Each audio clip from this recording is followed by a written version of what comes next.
boxing, beats and rhymes. No one can do it better. Some boxers feed off the scent of fresh blood and they want all the smoke. Others feed off the scent, metaphorically speaking, of the corpses of fighters who have seen better days. George Kambosos has won 2 out of his last 5. One of them 2 wins, he was lucky to get the verdict against Maxie Hughes. He's been stopped in 2 of his last 3. The last of those stoppage losses was as early as Saturday or Sunday morning, as Richardson Hitchins recorded one of his most impressive career wins, stopping George Kambosos with a left hand to the body in the 8th round. And I'm greeted to this story that Azim is talking about George Kambosos, September the 25th. Now, some people may say, well, Beats, you don't have a problem with Moses Atoma against Dillian White. Yeah, but, part of it is the timing. They've just scraped George off the canvas. There's Azim all over it. The same Azim who avoided Dalton Smith, vacating his European title, avoiding purse bids for the British title to avoid Smith. Then we were fed the lie he was going to fight Harlem Eubank, tricked Harlem Eubank into getting involved in this elaborate scheme to avoid Dalton Smith. And now in 2025, I've got to be listening that he wants to fight George Kambosos. You can't compare this to young Moses. Moses hasn't fought for European titles. As soon as Moses fights for one of them belts, European or British, training wheels are off. You win that British title, then you fight the best of British. You win a European title, then you fight the best of Europe.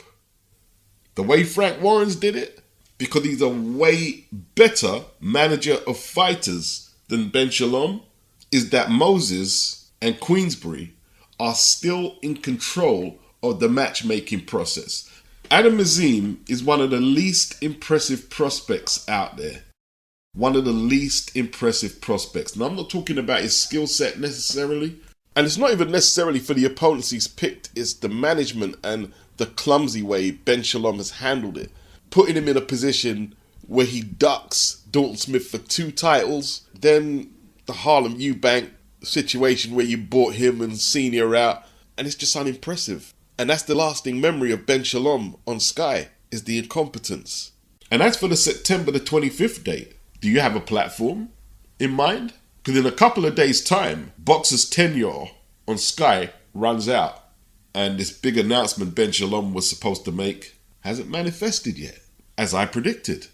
Pierce O'Leary, Jack Rafferty, none of these guys are world class. If you're not ready to fight none of these domestic 140-pounders, he's already dodged Harlem Eubank and Dalton Smith.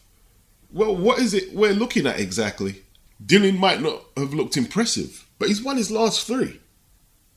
George Kambosos is taking beatings. Beating after beating. And this is when Azim wants to fight him. If George Kambosos called out Azim, I wouldn't have nothing to say.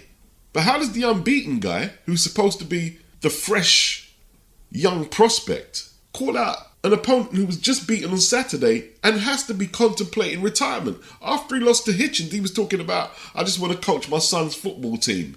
He didn't have no ambitions about competing at any level, testing prospects, fighting contenders, or being champion again. And this is when Adam calls him out. I'm just not impressed. Kambosos responded. He said, all the best, young pup, don't worry about me. I've been multiple times where you dream of getting to. I'm off to spend my millions. But here's a tip. Maybe call out guys like T.O., Haney, Hitchins, the current champions at 140, like I did. Don't worry about your, young fella. Take the risk. There's another guy that's managed by my father, Artur Bayaslanov, 19-0, top 10 in the world as well. Rumor has it you turned him down already. Bit worried about the Chechen. Take the risk, brother. Trust me, it will help you in the future. Even if you lose that, you're young. Artur versus Adam.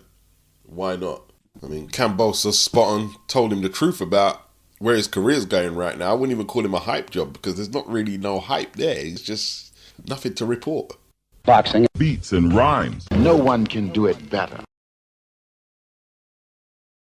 Alright, so Stefy Bull, 48 years of age from Doncaster, better known for guiding the career of Terry Harper, who is the current WBC lightweight champion. He's also worked with the likes of Jason Cunningham, Jamie McDonald, and Maxie Hughes.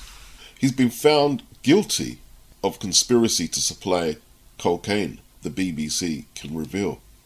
He's been remanded in custody since the 28th of February, when he was convicted by a jury at Sheffield Crown Court. In court documents seen by the BBC, prosecutor Samponia told jurors police found messages between the defendant and Christopher and Jonathan McAllister, who were jailed in 2022 for importing Class A drugs after authorities infiltrated EncroChat, a European-based communications network and service provider that offered modified smartphones, allowing encrypted communication amongst subscribers. It was primarily used by organised crime members to plan criminal activities. I believe it's been shut down now. People leaving paper trails online. That's how dumbed down society is. The messages were exchanged between March and May of 2020. The conversations that were caught on these servers are inquiring about kilos of cocaine, around 38 grand a pop, they were planning to buy and distribute. Back in 2007, Stefy Bull fought Amir Khan, his real name Andrew Stephen Bullcroft. I'm still pretty shocked, but I don't know why. According to the sentencing range for conspiracy to supply a Class A drug ranges from a high-level community order to 16 years imprisonment. A spokesman for the British Boxing Board of Control Central Area Council said Bullcroft's licence as a trainer, manager and promoter would be reviewed following his sentencing. We are cooked. Boxing. Beats and rhymes. No one can do it better. Okay, just a few more things I want to go through. What happened with Aloys Jr. and Vidal Riley, Frank? We did hear Vidal go on TalkSport and said, I'm open to the fight with Aloys. It might be open, but it was shut when we was asked. If I was to look at it like this, Aloys looks like the more complete fighter. He seems to have the right balance between technique, defense and offense, while Vidal could easily put back his amateur vest and pick up where he left off as an amateur. Vidal has fought the slightly higher grade of opponents, and at times he showed potential. Aloys fighting like he wants to hurt people in there. Vidal fighting like he wants to score points. Then if we go to the politics, it might not have been Vidal's decision. Ben Shalom still hasn't made this announcement about this big news he had to tell us. Didn't want to send Vidal, the British champion, over to Queensbury and not be in a position to ask for any options on the challenger, who would be Aloys. I was hoping to see that fight, but I never had my hopes up.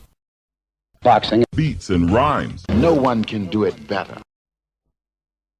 Let's talk about the Zurdo Ramirez, but what we must respect here is Dorticus. Dorticus stands in the way of Zurdo Ramirez during the 28th on MVP, our old friends there at the crew there at Jake Paul. But Eddie, tell the fans, where do you see that? We all feel that Ramirez should beat Dorticus. Yeah.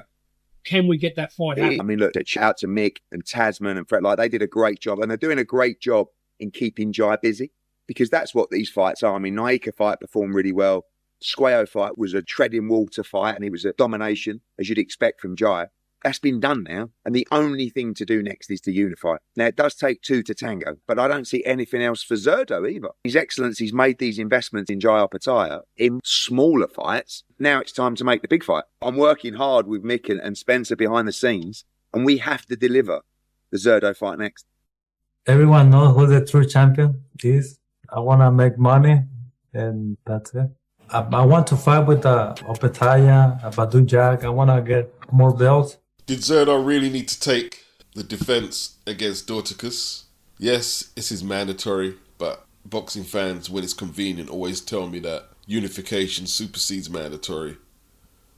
Zurdo's talking like he wants to unify, but I have a feeling they're trying to wait Jai out for as long as possible and hope he loses, or just suddenly declines really badly, and they might get the confidence to take the fight.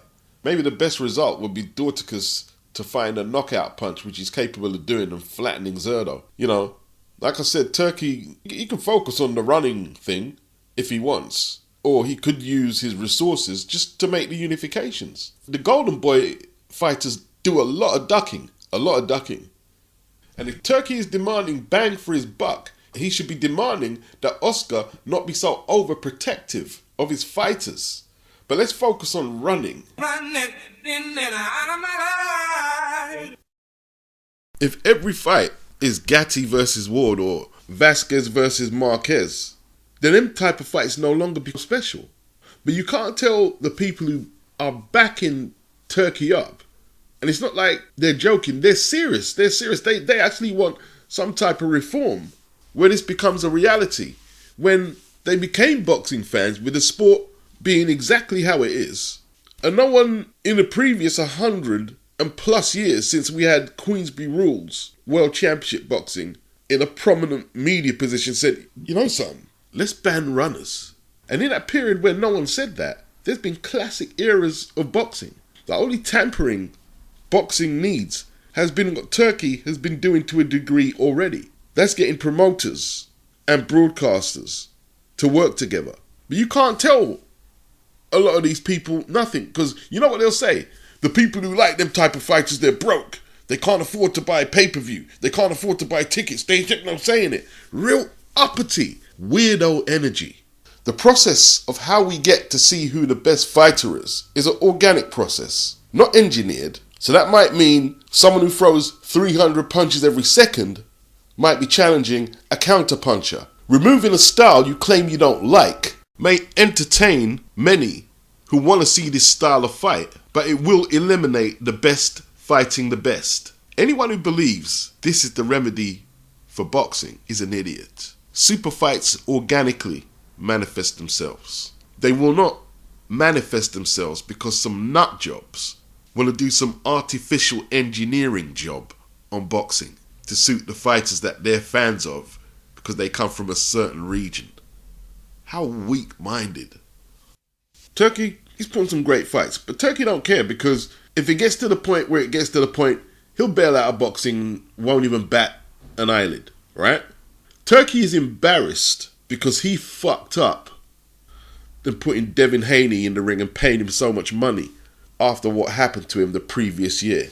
Paying Arnold Barboza, who had stunk out the ring several times before this.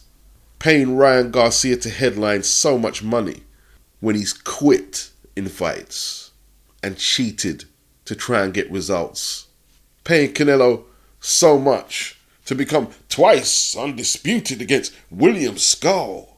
Turkey fucked up, and he's got to explain to perhaps his higher-ups or his equals in the General Entertainment Authority. Wagwan, we put you in charge to put on 2 nights entertainment, and both nights were a letdown. William Skull shouldn't have been there. William Skull shouldn't be taking the blame for Canelo. Let's get that straight. Devin, Ryan, Barboza, and anyone else who underperformed, they should be getting it both barrels. Because there's an expectation from them. They've made significant amounts of money.